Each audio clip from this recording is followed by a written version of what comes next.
வணக்கம். Writer from Javadhu வட்டிப்புதூர். Power writer அப்படிங்கிற YouTube channel மூலமாக உங்களை மீண்டும் சந்திப்பு ரொம்ப மட்டமாகிடுச்சு. அத்தோட எங்கள் சேனலை சப்ஸ்கிரைப் பண்ணுங்கள், பெல் பட்டன் அழுத்த மறந்துடாதீங்க. அத்தோட எல்லாத்துக்கும் கேட்போம்.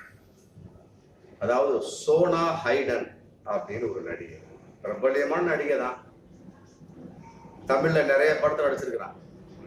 ரஜினி எடுத்த குசேலன்ல வடிவேலுக்கு மனைவியா வருவாங்க.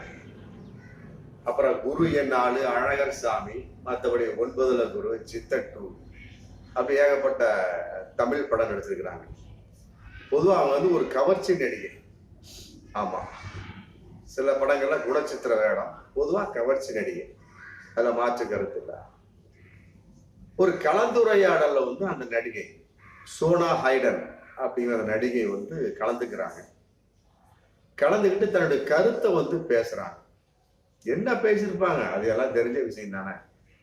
நடிகர்கள் அப்படின்னா அரசியலை பத்தி பேசுவாங்க, கல்வியை பத்தி பேசுவாங்க, சமூகவியல், குடும்பவியலை பத்தி பேசுவாங்க.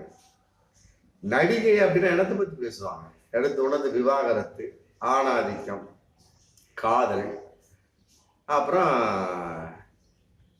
கல்யாணம், இதான். வேற என்ன இருக்க போகுது?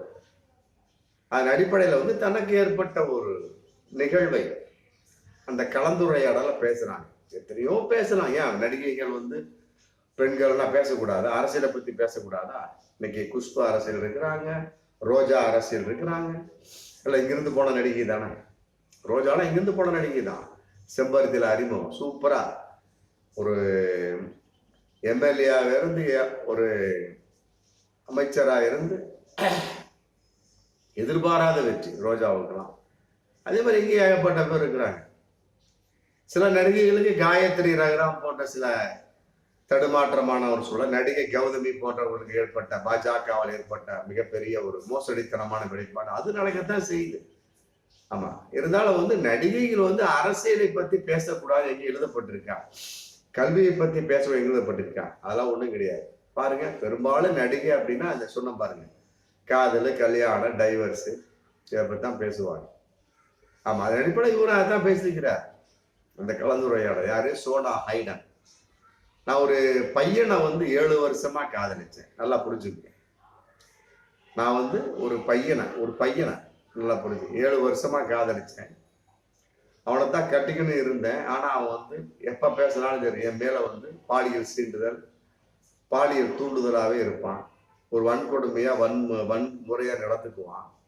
நானும் எவ்வளவோ சொல்லி பார்த்து அவன் கேட்கல. அப்புறம் நான் அழ ஆரம்பிச்சிட்டேன். அப்புறம் அவனுக்கு எனக்கு ஒத்து வரல. நான் அவன் மேல ரொம்ப காதல் பண்ணேன், அவன் என் மேல ரொம்ப காதலா தான் இருந்தான். இருந்தாலும் அவனை பாலியல் சீண்டலாவும் சில வன்கொடுமை நடந்துக்கிறானே. அதனால என்ன பண்ணிட்டேன், அவனை நான் கை கழுவி விட்டுட்டேன்.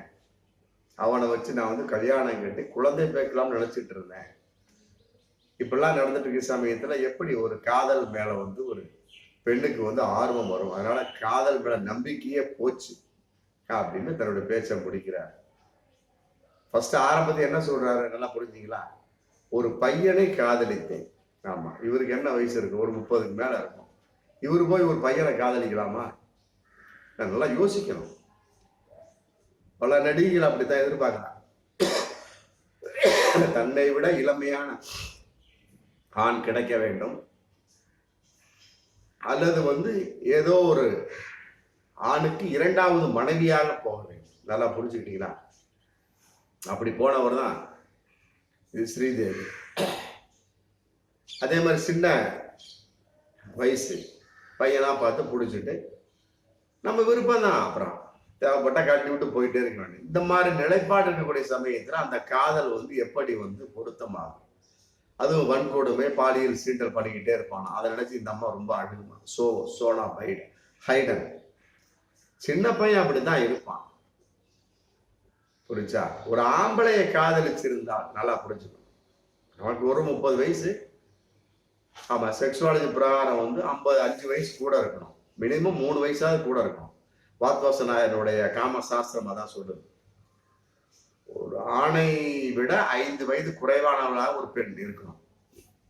மினிமம் 3வது குறைவா இருக்கும். அப்பதான் வாழ்க்கை நல்லா இருக்கும். அதை விட்டு போட்டு நீ வந்து ஒரு பையனை காதலிச்சுன்னா அது எப்படி இருக்கும்? அது ஒரு கலந்துரையாடல்ல பேசுற. இது எந்த அளவுக்கு நியாயமான பொருத்தமா? பொருத்தமே கிடையாது. நான் ஒரு ஆம்பளையை காதலித்தேன், அவன் என்னை வந்து சீண்டினான், தூண்டினான், பாலியல் வன்கொடுமை செய்தான். நான் 7 வருஷமா பொறுத்துக்கிட்டேன். அவனை நம்பி கழுத்தை நீட்டி புள்ளப்பக்கலாம்னு இருந்தேன், முடியல. சொல்லு, அதை பத்தி அவனு புள்ளப்ப முடியல. இப்படி இருக்கக்கூடிய சமயத்துல காதல் மேல எப்படி வந்து ஒரு நம்பிக்கை ஏற்படும். அப்படியே பேசியிருந்தாலும் அதுல ஒரு நியாயம் இருக்கு. பையனை காதலிச்சா அப்படி எப்படி இருக்கு? அவன் எத்தனை வயசு கீழே பையனோ யாரு கண்டா? 18 வயசு பையனா இருக்காது, வாய்ப்பு இருக்காது. ஒரு 23 வயசு பையனை வச்சுக்கலாம், 21 வயசு பையனா, 25 வயசு பண்ணா, உனக்கு என்ன வயசு இருக்கும்? எப்படியே ஒரு 30க்கு மேல இருக்கும். அதான்ப்பா உன்னுடைய +3 or 5 போட்டுக்கிட்டு போயிட்டே இருக்க வேண்டியதானே. அதுதான் காதல் நிலைப்பாடு. அப்பதான் வந்து ஒரு மெச்சூரிட்டி கிடைக்கும். தன்னை விட குறைவான ஒரு பெண்ணை பார்க்கும் பொழுது ஒரு ஆணுக்கு காதலும் வரும், அவளை காப்பாற்ற வேண்டும் என்ற ஆவலும் வரும். அதை விட்டு போட்டு ஒரு பெண் வந்து தன்னை விட வயதானவளை, தன்னை விட வயதில் குறைந்த ஆணை கல்யாணம் பண்ணக்கூடிய சமயத்து என்ன ஆகும்? என்னடா நம்மளுக்கு என்ன இவன் செஞ்சிட போறான் அப்படிங்கிற ஒரு எண்ணம். சச்சின் டெண்டுல்கர்லாம் ஸ்ட்ராங்கா போயிட்டு இருக்காங்க. என்ன, அதனுடைய சதவிகிதம் குறைவு. சச்சின் டெண்டுல்கர் ரொம்ப சின்ன பையன், அவருடைய ஒய்ஃப் வந்து மூத்தவங்க. அதன் அடிப்படையில் காதலிக்கிற சமயத்துல என்ன பாத்வசராய சொன்ன மாதிரி யாராவது ஒத்துக்கிறாரு, இருந்தாலுமே 2 ஒன்று அப்படியே போயிட்டு இருக்கோம்.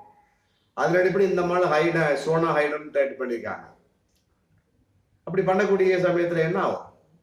பெண்ணுக்கே வந்து இலக்கார உணர்வு ஏற்படும். நல்லா புரிஞ்சுக்க, இலக்கார உணர்வு ஏற்படும். அடப்போட நம்மளோட சின்ன பையன் தானே, நம்ம எப்படி வேணா நடந்துக்கலாம், பிடிக்கலாம் அப்படின்னு மரியாதை கொடுக்க முடியாத ஒரு சூழல் ஏற்படும்.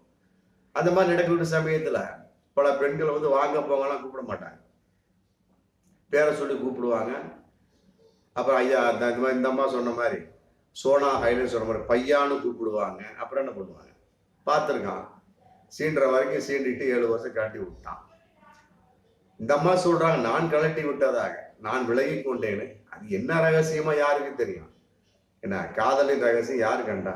கண்ணதாசன் சொன்னதை போல என்ன, இன்பத்துக்கு என்றும் 2 பக்கம், அதை உன்னிடம் சொல்வதில் என்ன வெட்கம் அப்படின்னா, இந்த நிலவின் ஒரு பக்கம் நான் அறிவேன், இந்த மலரின் இன்னொரு பக்கம் யார் அறிவார் அப்படின்னா. அந்த மாதிரி வந்து பெண்கள் வந்து பேட்டி கொடுக்குறாங்க, குறிப்பா நடிகை உணர்ந்தவன் டைவர்ஸ், காதல், கல்யாணம், இதைத்தான் பண்ண முடியும். அதான் பண்ணிட்டு இருக்கிறாங்க. பண்ண முடியாமல வேறு விதமா பண்ணலாம், என்ன இதைத்தான் பண்ணிட்டு இருக்கிறாங்க கலந்துரையாடல. பட் இருந்தாலும் வந்து அதையெல்லாம் விட வேறு விதமா பண்ணக்கூடிய சமயத்துல இன்னும் வந்து அவங்களுடைய பேச்சுக்கள் சீரடையும்.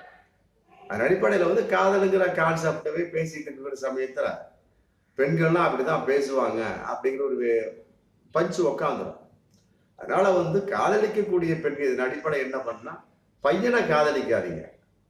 நான் சொல்லக்கூடிய டைலாக் தான், சோனா ஹைடனை போல பையனை காதலிக்காதீங்க, ஒரு ஆம்பளையை காதலிங்க. ஆம்பளைங்கிறப்ப உங்களுக்கு கூட அதிகமா இருக்கும் வயசு, மினிமம் 3 வயசு இல்லை 5 வயசு. பையன்னா உங்களோட கீழே இருப்பான். அது எல்லாருக்கும் ஒத்து வராது. சச்சின் டெண்டுல்கர் கிளிக்கு மற்ற சோர்ஸ் ஏகப்பட்ட பெரியவர்களா இருக்கிறாங்க, தன்னை விட மூத்த பெண்ணை காதலிச்சவங்க இருக்கிறாங்க. சில பேருக்கு ஒத்து வர, சில பேருக்கு ஒத்து வராது. பொதுவாக பார்க்கின்ற பொழுது ஒத்து வராது, முடிஞ்சு போச்சு.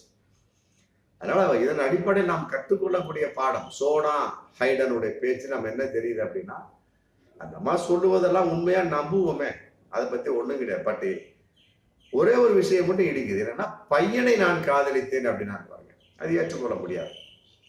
ஒரு ஆம்பளை காதலிங்க. இதன் மூலமாக அனைத்து பெண்களுக்கும் சொல்லிக் கொள்வது. மீண்டும் அடுத்த வீடியோ சந்திப்போம். நன்றி.